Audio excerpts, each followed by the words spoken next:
It's the Murder Master Music Yo, Show. Chris. It's the Murder Master Music Show. Mac J. It's the Murder Master Music Show. UCFforlife.com. It's the Murder Master Getting Music made Show. on the beat. It's the Murder Master Music Show. It's the Murder Master Music Show. It's the Murder Master Music Show. Hip-hop is dead, but we don't resurrect it. You follow what mainstream says, but here it gets rejected. If you wearing tight jeans, don't expect to get respected. I'm from a time where wearing black was always on your checklist. From a time where faggots get checked if they reckless. From a time where if you got too much shine, we snatch your necklace. This real shit here, Illuminati, fuck the industry. We represent the street and they respect our street ministries. Take no shorts and cut the middleman, literally. This hip-hop savior, our birth scenes like nativity. This a place where no one sells out for relevability, and the masses can get a chance to explore more creativity. You gotta be kidding me. If you call that hip-hop, niggas with high shades and fluorescent flip-flop. We killin' Big Brother, cause we know he watch. You don't like what I'm doing, then you can suck mine. And you don't Murder Master Music Show. It's the Murder Master Music Show. It's the Murder Master Music Show. It's the Murder Master Music Show. It's the Murder Master Music Show. It's the Murder Master Music Show. It's the Murder Master Music Show. It's the Murder Master Music Show.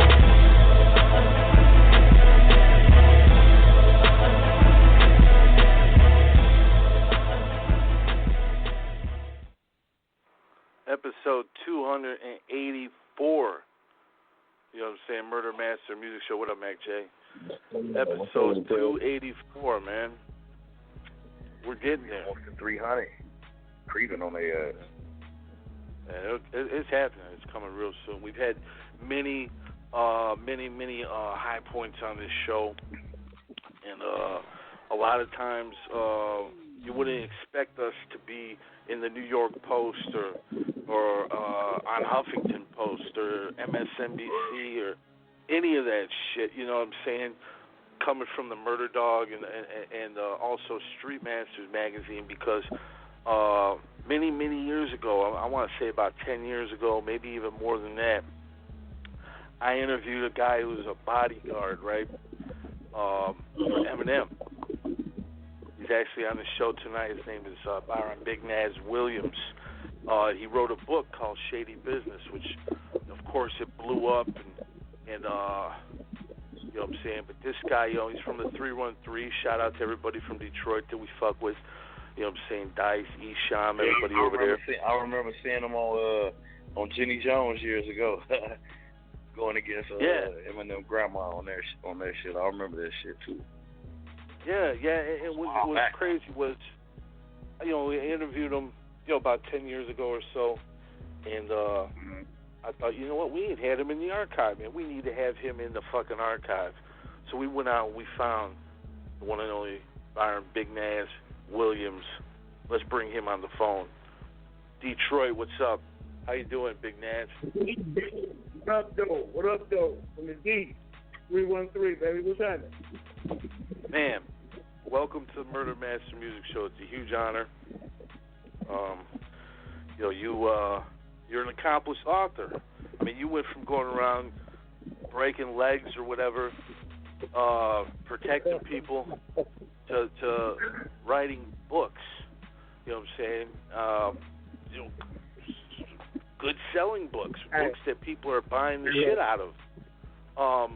I never broke no legs, man. Couple of ribs and a jaw. Never no legs, man. Couple of ribs and a jaw. Well, that's okay. That's there's always a first. So anybody that wants their leg broken by Big Naz, he might just do it. But you know what's started tired now, man. You know, the book thing pays a lot better, man. The book thing pays a lot better, man. And you know, I sleep better at night. You know what I'm saying? Yeah. Oh yeah. Yeah. The book deal. I mean, well, you know, a pen is a lot less violent than some crazy stalker or something along those lines. So I mean, yeah, most definitely. And you earned it, man, because you lived the life. Why not write about it? And that's what you did. So you got the book, Shady Business. I'm sorry, what was that? That's correct. No, that's correct. You were talking about the story.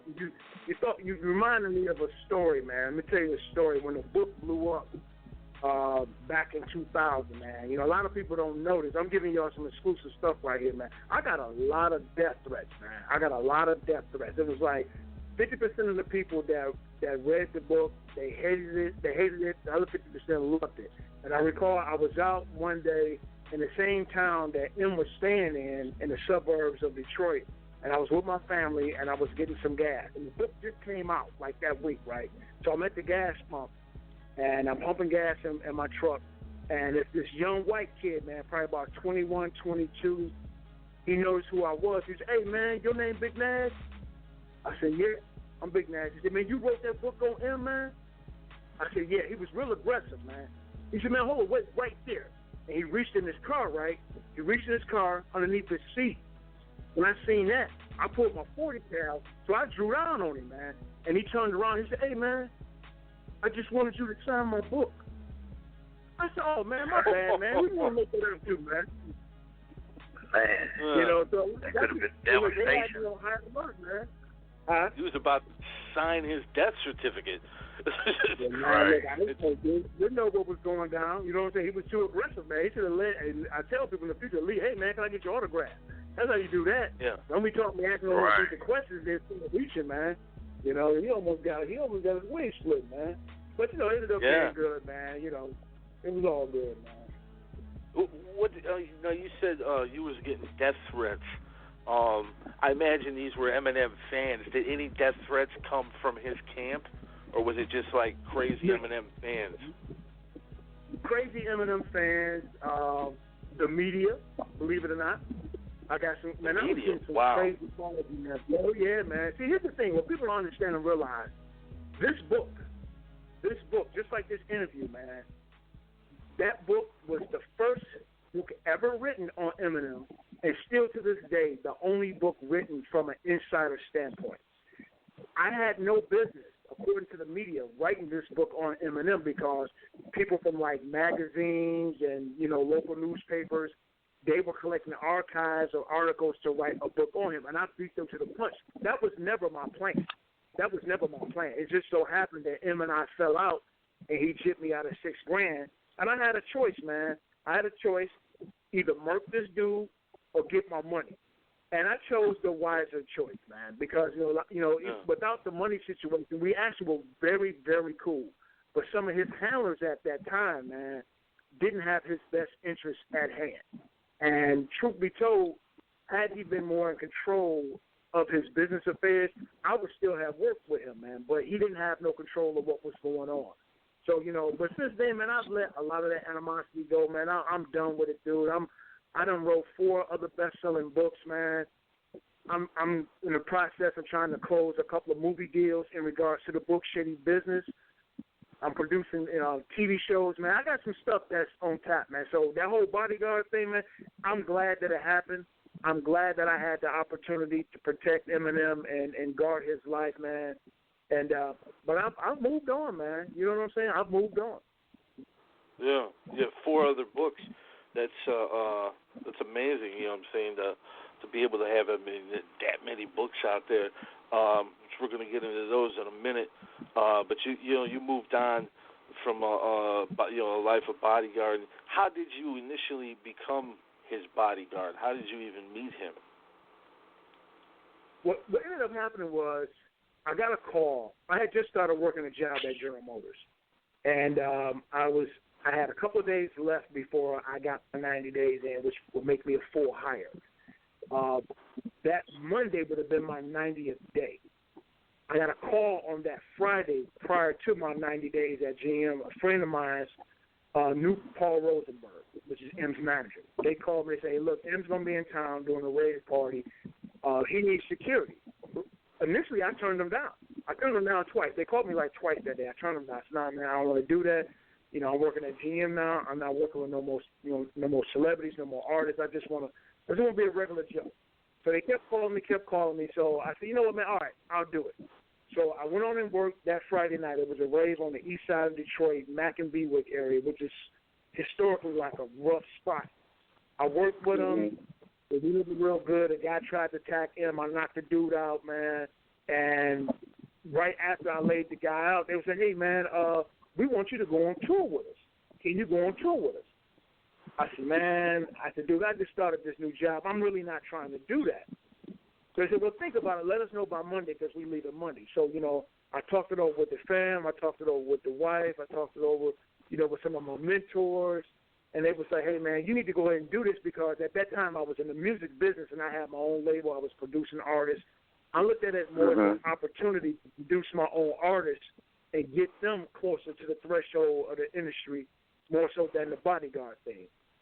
And I got my 90 days in. When I got my 90 days in, that Monday is the same day I put in for a leave of absence. And I went on the road. Huh. Wow.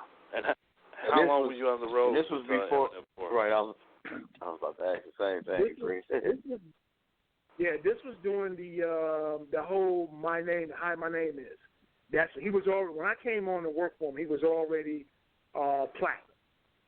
He was already platinum. So that's when he was like, people were just really getting to know who he was. So he was doing like House of Blues and like the underground spots that could hold anywhere from between 500 to 3,000 people. And we were on tour with him, man. I was on tour with him, man, for the first year. Pretty much the first year, man, from that March all the way to December 31st of 99. So when I was with him, he had the first album, he was recording the second album, which was probably his best album ever. So, I was there for that whole situation, man. It was an awesome experience, man. I wouldn't trade it for nothing in the world.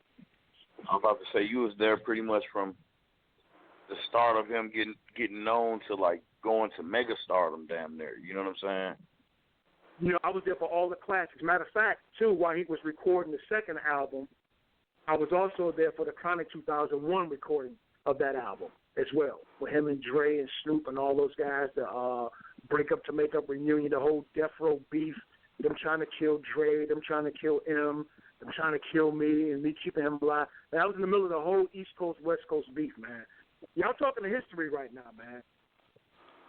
See, that's crazy because, what I'm saying, people like yourself, you're hired to risk your lives and put your lives on the line for these guys. You know what I'm saying? You keep, like you said, they were trying to kill you. You ever get in any situations where you thought Eminem's life and your life was in danger? Oh, yeah, man. We had several situations like that. In my book, Shady Business, man, I talk about a situation where we were at the Source Awards, and we all know historically in the past, the Source Awards, somebody always got shot.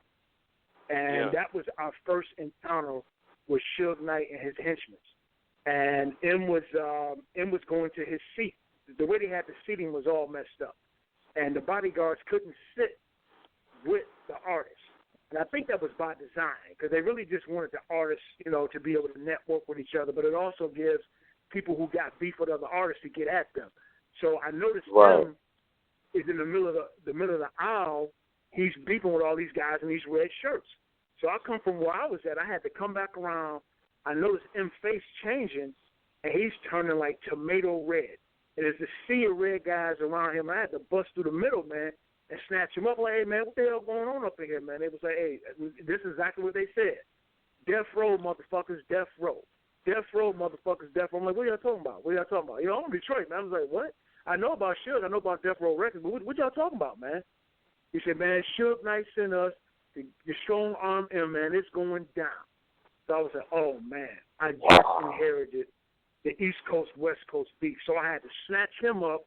I had to call Dre and his bodyguards and tell them what was going on because they was backstage. Snatched him up, took him backstage, called the limo driver.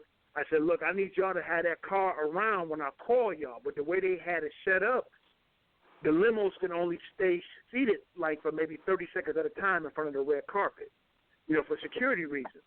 So long story short, we ended up going backstage. Eminem did his presentation, and we had to watch out for guys backstage. So I pretty much had to have him stand behind me, and I just had to be on knockout mode, man.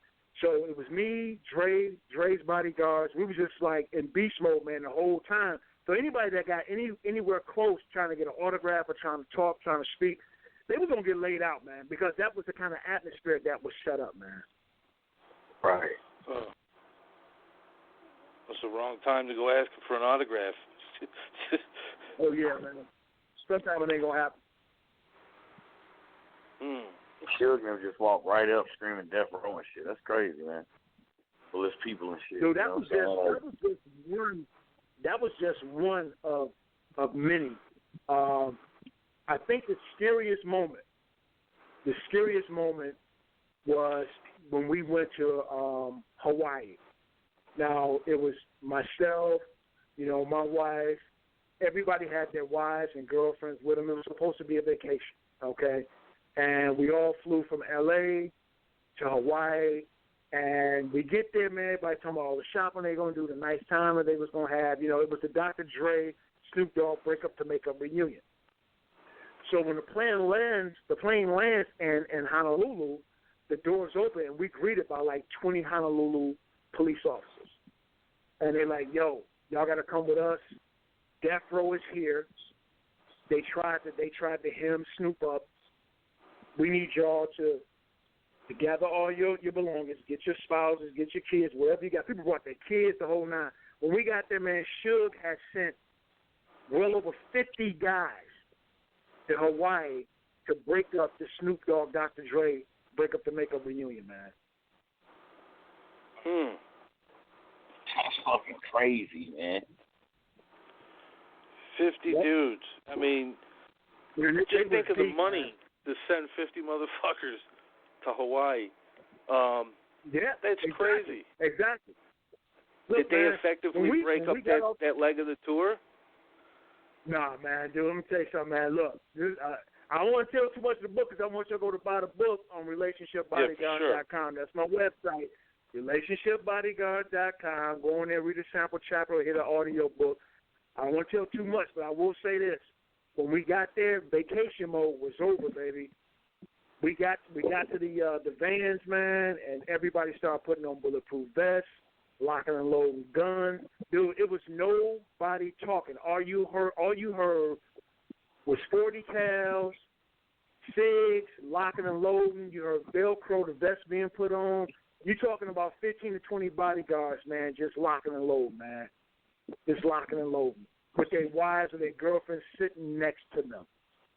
So now what we had to end up doing, we had Interscope pick up the tab to put Honolulu police with each bodyguard while we are protecting our client.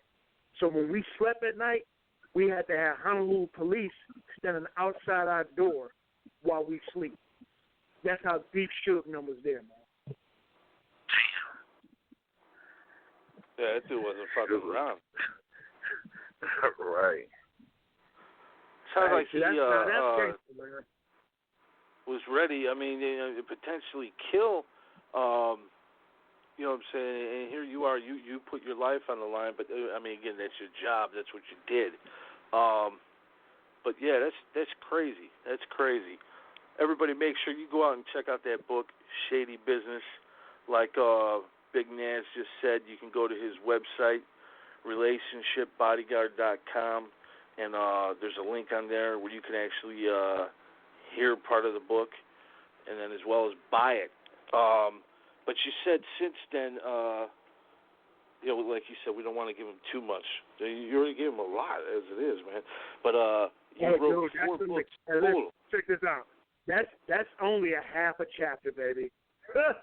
That's only a half a chapter. That's nothing. That's only a half a chapter. A half a chapter, and well, I remember. I'll say this, and we'll move on to another book or two because you got all kinds of books. But I will say this: I do remember when everybody knows Eminem put out an album, Recovery, and everything like that. He was addicted to drugs, and he went to rehab and overcame his addictions. Props to anybody that's able to do that. But I remember when I interviewed you in Street Masters magazine, you were telling me of instances where he would be passed out and just he would be vulnerable, let's say, so to speak, at the hands of groupies or whatnot. How hard was it for you to keep the groupies off of Eminem? I imagine it was like flies on a turd. Well, you know, the groupie thing wasn't no big deal, man. You know, my thing, one of the things that I did as a bodyguard, man, was I would go out and I would handpick the groupies myself. Okay. You know, and in the process of handpicking the groupies yourself, man, you know, for one, they got to be 21 to come back to the green room. You know, you check the ID. Now, if you got a fake ID, that ain't on us. You see what I'm saying? If you got a fake ID, that's not on us. But if you look younger than 21, you wouldn't get a pass. You get vetoed. So you got to step back, you know. And that was one of the things. You got to be 21 and up. We had a situation one time in Pittsburgh where we tried to turn the green room into a party, and it was like half dudes, half females. And one of the guys, man, said he wanted to snake bite M. He whispered in M's ear, talking about he wanted to snake bite him. And I confronted my man. He was slim to me, man. He said, this motherfucker right here said he want to snake bite me. I said, man, what are you talking? You want to snake bite him? And basically, this is what he said verbatim. He said, I said he said this with a straight face. He said, dude, I want to suck M's. I want to suck him. That's what he said. Before he could finish. Oh, that was snake bite it. Okay. I thought he was like some type of fucking vampire. So this dude wanted to suck him in his dick. We ain't talking about vampire. We ain't talking about vampire. He was trying to suck Slim's business. So before he could put the K on the end of the word, I picked him up, scooped him, kicked him out. I threw him out. I literally threw him out, kicked all the dudes out the party. We kicked all the dudes out the party. And then after that, we never allowed dudes to come backstage ever again. This guy was a real-life stand. Man. Oh, man, this motherfucker said he wanted to give him a snake bite, man. Fuck, like, he's coming up with terms. Be like, hey, man, let me give you a snake bite. Like, what the fuck you mean a snake bite? Oh, man, that's crazy, man. You had to throw that dude out. Right, and then you know all the other dudes was probably pissed off, too, because he made everybody get kicked out by doing that dumb shit. Hey man, after that it was a no sausage party clause, man. Only dudes that was allowed backstage was the dudes that was part of M's entourage. Nobody. So you literally saved him from getting molested, pretty much, by this guy. Right. Man, dude, it was crazy, man. It was crazy, man. Well, and saved him from a snake bite, man. A lot of crazy stuff in the roll, man. Hey, groupies ain't always females, man. Yeah. Yeah, I can about find that out, man. With hip hop, as far as you hear the Bambaataa allegations, and so much more and more people coming out talking about it, and it's like, wow, what's really going on? Is this going to be another situation of like a Catholic church, or another situation like the Boy Scouts? Is hip hop really into that now too? It's like, man, what the fuck is going on? You know, things are really getting seriously fucked up out there. I'm gonna tell you something, man. Let me break the hip hop game down to y'all, man. Don't nobody know, and I'm telling you from an insider standpoint. This thing has never been about music. Music is an excuse for Fortune 500 companies to make money. It ain't never about the music, baby. It's never about the music. I'm gonna give you a prime example. Hip hop has been dumbed down to the age we are in the retarded rapper age. Yes, I said retarded because you can't. Yeah. All the rappers now have speech impediments. They retarded. You can't hear nothing they say. When they do the videos, it should be captions coming across the bottom of the screen. Okay, I mean, the beat the beat is sweet, but they're retarded. They're the kids that was in special ed class. They're the kids that was in special ed class, man. Listen to all the rappers, man. Dude, they horrible. They're horrible, man. I mean, come on, man. But if you dumb down hip hop, you can sell anything because nobody's listening to you. It's the music. I'm gonna give you a prime example, man.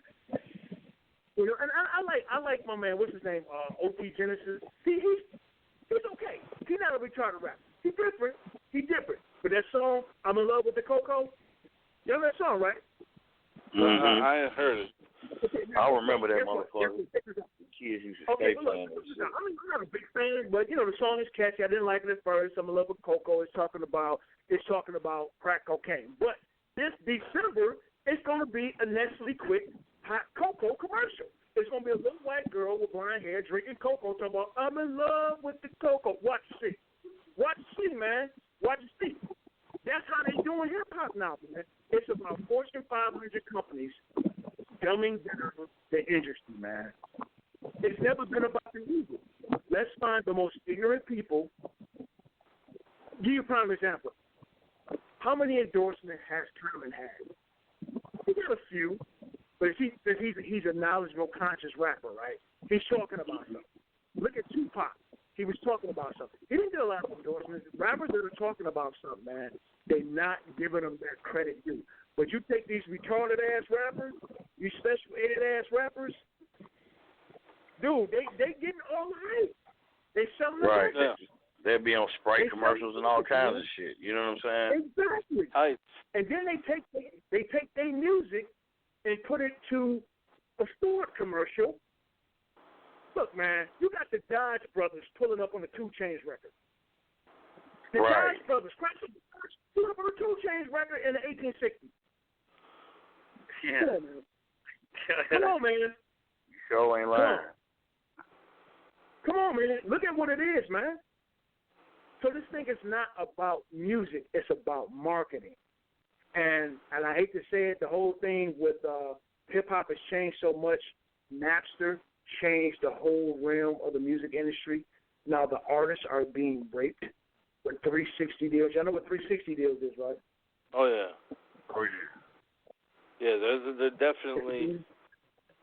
Well, you know what, Naz, not to cut you off, but what's happening, too, is, like you said, the artists are being raped, like these pioneers and legends, but then these new guys who never put out a fucking record in their life can come out. What I'm saying is anybody could put out a record now and be an overnight sensation, whereas back in the day, you had to grind hard for it. You had a label. You did your thing. You know what I mean? You know how hard it was to hand over fist, go to the record stores, make all the calls. They don't have to do that nowadays. These kids, all they got to do is know how to work a computer or a cell phone at that and get online. It's crazy. Yeah. It is. Look, man, if you got a label, the way this industry is now, if you got a label and you got a dope producer, stop trying to find the slickest or the sickest MC who got verses. You go to any school, go to the special ed class and find a kid with a fucking speech impediment. Put a dope beat to it and have him say the same retarded thing over and over and over, he's going to be a platinum success, man. Right. Because the only thing that's carrying these motherfuckers is the tight ass beats, for real. You know what I'm saying? Like, if they didn't have the beats, they'd really be fucked off. But it's like the lyrics took a back seat to the beats. The beats got better and the lyrics got worse. You know what I'm saying? When the beats wasn't really shit, motherfuckers was really spitting shit. We all fall for it. We all fall for it. We all fall for it, man. And it's not just with the music, it's with the clothes. It's, look, man, look what these dudes is wearing, man. These dudes out here wearing bra straps. Okay, man, I don't remember a white beater having a bra strap, man. I mean, come on, man. Right. Come on, man. You know, and then they're paying these dudes, hey, look, we'll pay you $100,000. You know you're on the social work, and we need you to wear this bra strap. It's by Victoria's Secrets. Just go in there. We're going to pay you. We're going to pay you. We're going to get 5%. So you see dudes going out there in Victoria's Secret bra straps or skirts. Kanye West coming out there in his designer clothes with he had the same outfit his wife had on. Right. Like he got the Shrek collection. Wookie would wear. He got the Shrek collection, man. Yeah, I mean, he's supposed to arm and a leg for like hobo clothes and shit. It's not about the music, man. The thing is, people have to remember, I tell artists all the time, it's best for you to sell. Your goal is the best to sell 125,000 units. 125,000 units of your album independently. Okay? You're going to clear $1 million by yourself. It would take you to go double platinum with a major label to be able to get that. If you're lucky. Yeah. Oh yeah. There's something to think about. Yeah, times have definitely changed, unfortunately for the worse. But good thing is there's people like yourself who are able to go and inform people how to do this. You know what I'm saying? You wrote the book Shady Business, like I said, which is a huge hit. You're talking about a possible movie in the works, which, congratulations. I hope that comes out. Tell us about the other books you've written, because 4 books. I mean, congratulations. That's huge, man.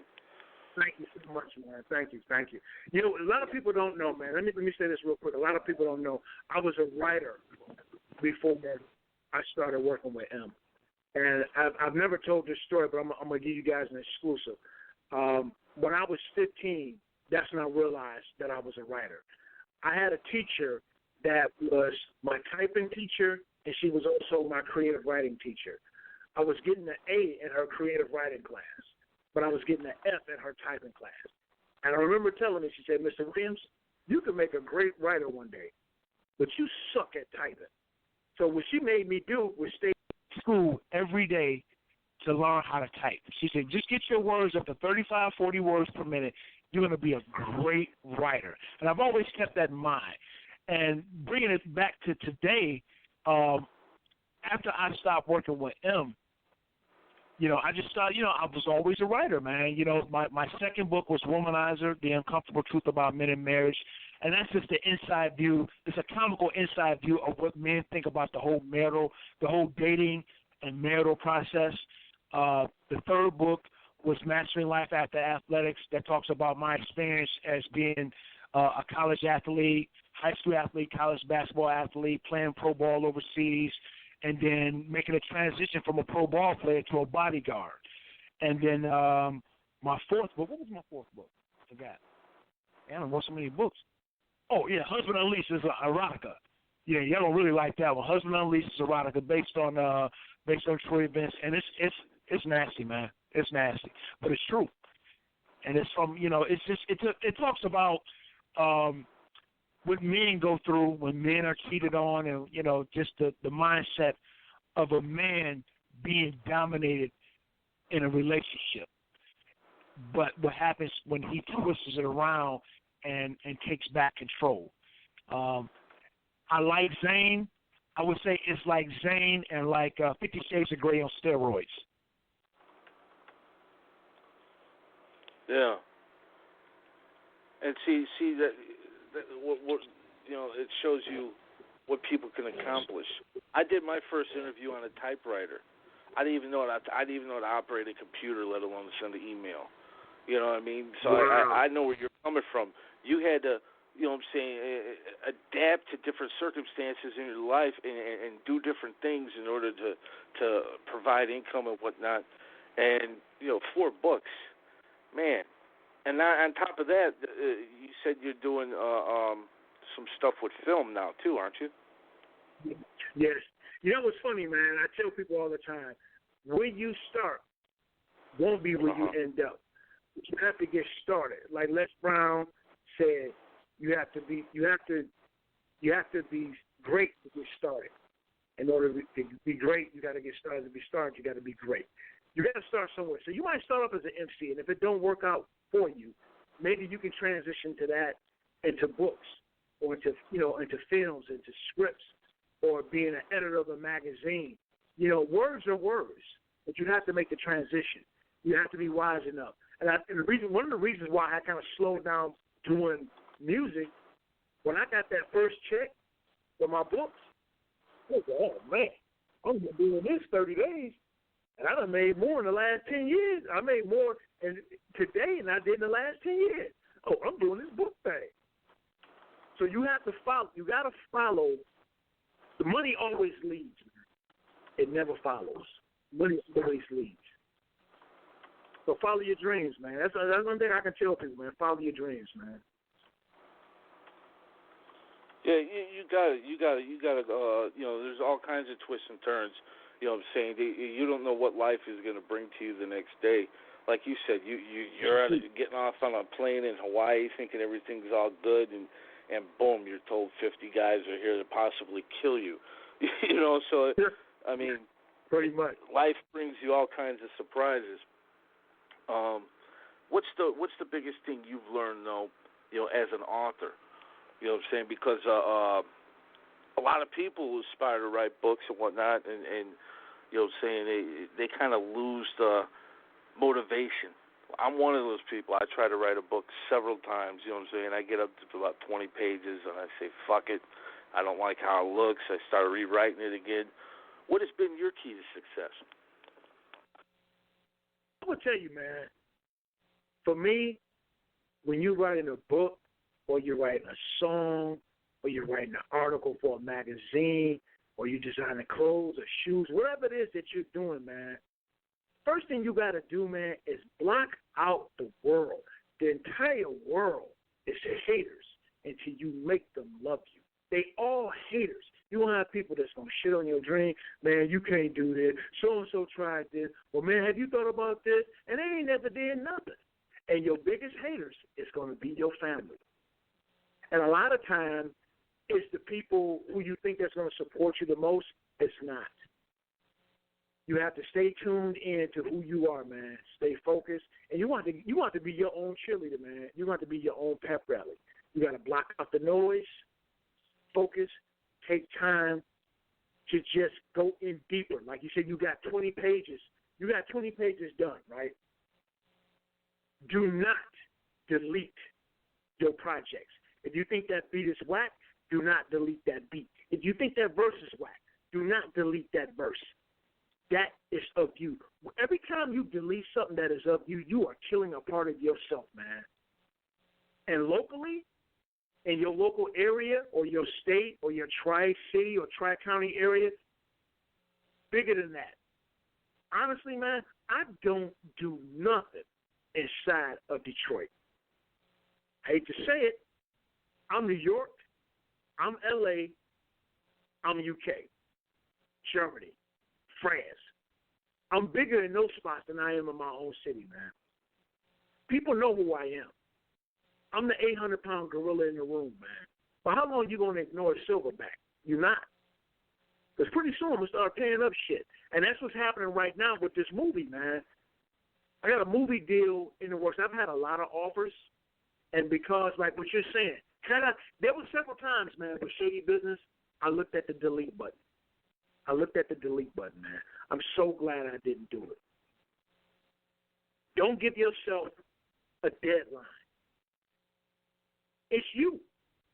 Every time you write a book, write a verse, produce a beat, design some clothes, some shoes, whatever, that is your baby. That is part of you. That is part of your DNA. You are creating a legacy. You're leaving something to the world. Do not let these naysayers and these haters take that away from you, because the only reason why they're doing that, they don't want to see you succeed because they lazy ass bumps themselves. You understand what I'm saying? So what I'm saying to you, man, go back, turn them 20 pages to 100 pages to 200 pages. Do what you got to do, man. Because you just said when you opened up the show, dude, you got a platform. New York Post, Murder Dog, dude, anything you drop, man, you going to move units, man. You got a platform. People know who you are. They waiting on you, man. People waiting for something new. People waiting on some kind of validation to be able to connect to who you are. You might be able to teach the world. You might be able to save a life with your book. You might be able to change a life. You understand what I'm saying? Are we still on live? What's happening, fellas? I don't hear y'all. Yeah. So, I mean, like you said, just to save one life alone or to change somebody's life, that would be worth it all right there. You know, how close you said you are to the movie? I mean, is it close to being a greenlit project? Are you waiting on a script? Are you waiting on, what are you guys waiting on at this point? I'm waiting on the ink to be signed, and this is the closest that I've ever been, man. A lot of people don't know. I've had Danny DeVito come to me. Ron Howard. You know, 8 Mile was supposed to be based on Shady Business. A lot of people don't know that. They called me first. And I was willing to move forward, but the Eminem camp shut it down. But it's cool. But here's the thing. That story, that part of his life, cannot be told without my permission. Why? Because I copywritten it. I own that. I own it. You can tell any other part of your life, man, but I'm going to tell you something. When you look at all artists, what do they always do? What do they always tell? When Prince passed away, Michael Jackson, they always go back to what? The beginning. How was the beginning? How was the beginning? Yeah. You can't tell the end without the beginning, baby. You got to come to Daddy. You got to come to Daddy. I'm Daddy. You got to come to me, man. And I'm humble enough to sit down, and I've tried with them several times. I reached out to them. Hey, man, look, I'm burying the hatchet. Let's move forward. You know, I don't have no ill feelings towards y'all. I've even went to Proof Funeral. You know, I've extended an olive branch more than 3 times. And after a certain point, man, you have to step back, man. You have to step back. Yeah. And I got a lot of respect for them guys because they know how to give money. But at the same time, I'm a businessman too. But to answer your question, man, this is the closest that I've ever been. This is the closest that I've ever been, and it's going to happen. It's going to happen. And I'm going to tell you something. If Straight Outta Compton did $400 million, how much you think Shady Business going to do, man, as far as the film? We're talking about the biggest rapper of all times. That's $1 billion prize. Dope. Right, put it out there the right way. Shit, hell yeah, I'm looking forward to seeing something. You know what I'm saying? And and you know the world is. Anything they drop, they be ready for it. Check this out.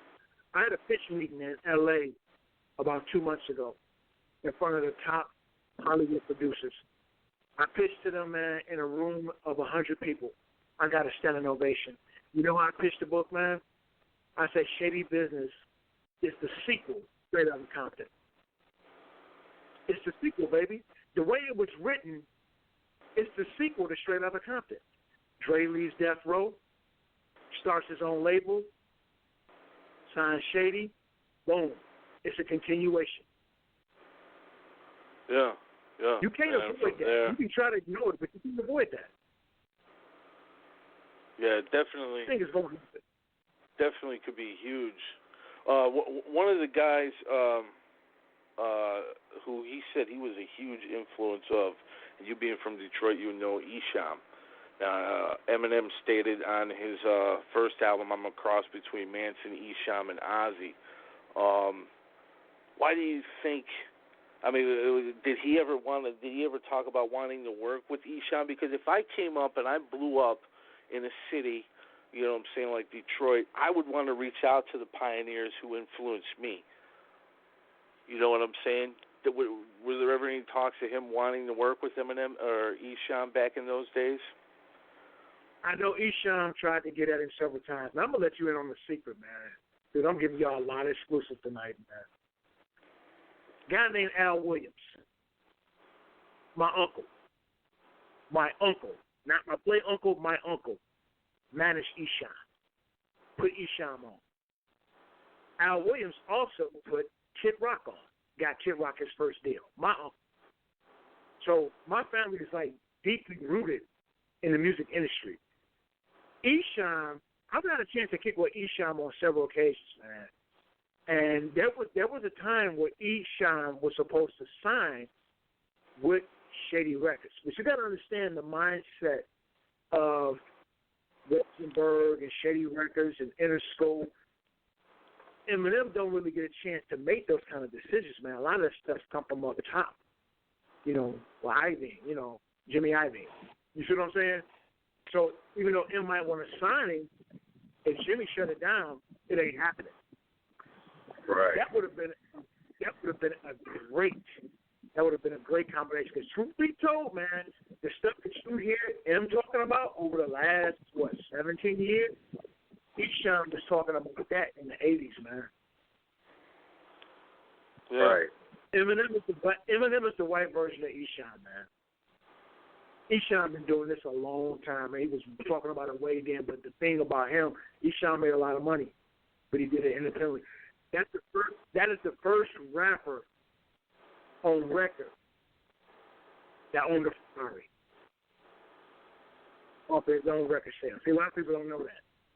Look it up. Yeah, he was like him and James were like an Eazy-E of the Midwest at that time. Yep. You know what I'm saying? They were really the pioneers. And like you said, Eminem's been making music all these years that Esham was making, the style was, in the 80s. It's crazy how people get credit for certain things when the originators don't. Like we always talk about Mr. Mix of the 2 Live Crew, fucking invented that style. He can't even legally say the name 2 Live Crew. It's fucking crazy. It really? is. It really is, man.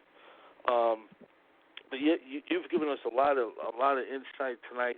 But before we get out of here, I want to talk a little bit more about your website and what you're doing right now. Give everybody the website, because I want to make sure that they not only get Shady Business, but they also get all your other books. Tell them where they can go. Definitely. The website is relationshipbodyguard.com. Relationshipbodyguard.com. Also, all my books are on Amazon. I have paperback, I have Kindle books, audio books, and I know in this day and age a lot of people like audio books. I'm also on YouTube as the Relationship Bodyguard. I'm also on Twitter, Byron Williams at TR Bodyguard. Man, but y'all gonna love the books, man. If you go on my website, relationshipbodyguard.com, you'll be able to read several chapters of each book.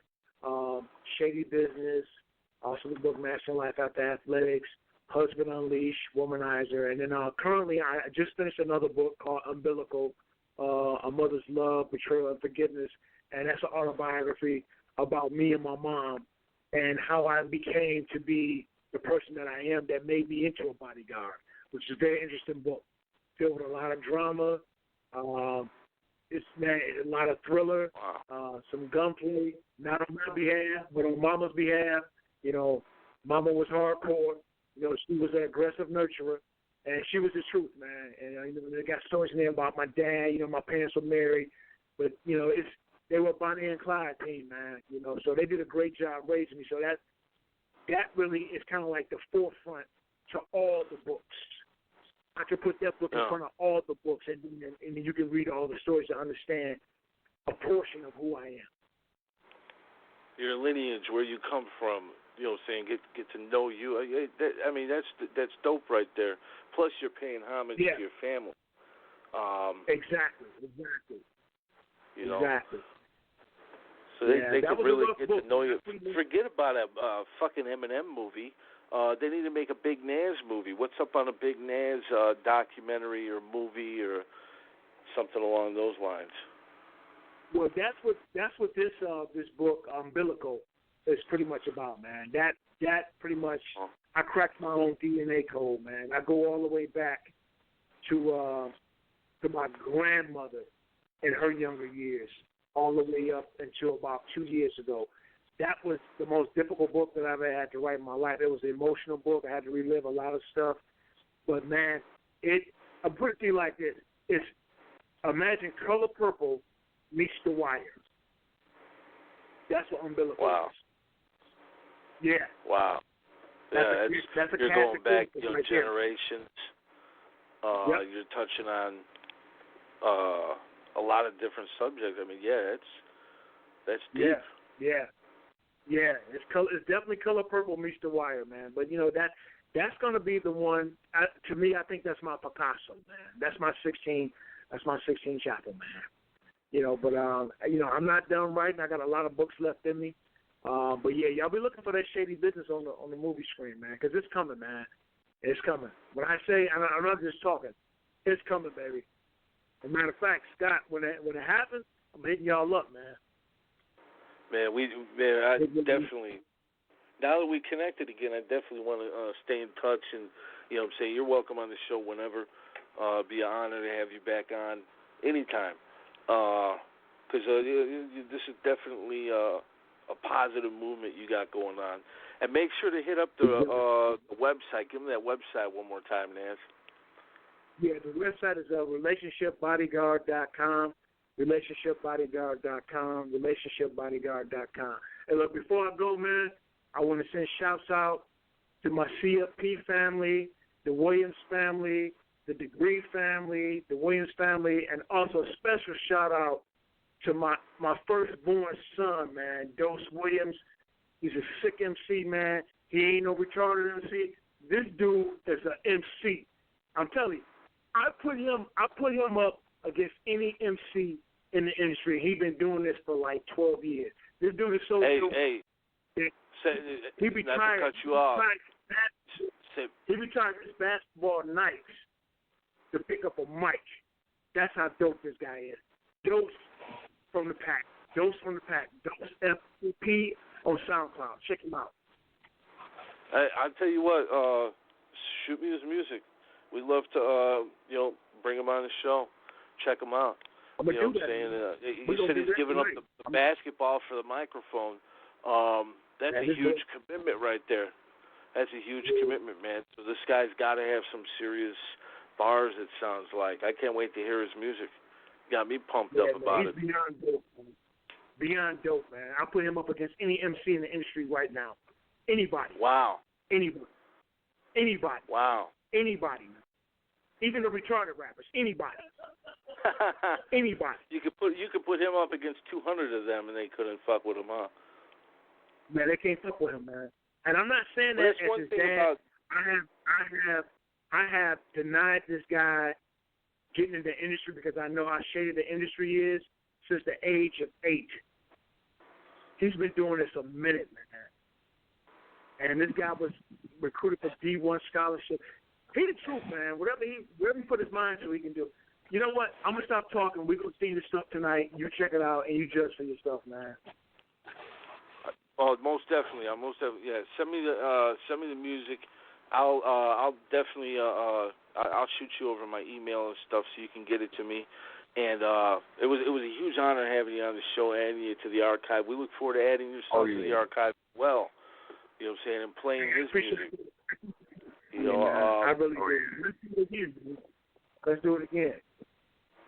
Most definitely. You take care of yourself. And everybody, tomorrow, make sure to go to ugsforlife.com. Download this interview. You will have a link inside there where you can buy Big Naz's books. You know what I'm saying? You can buy Shady Business and all his other books, and you can check out his website as well. Thanks again, Big Naz, for coming on the show.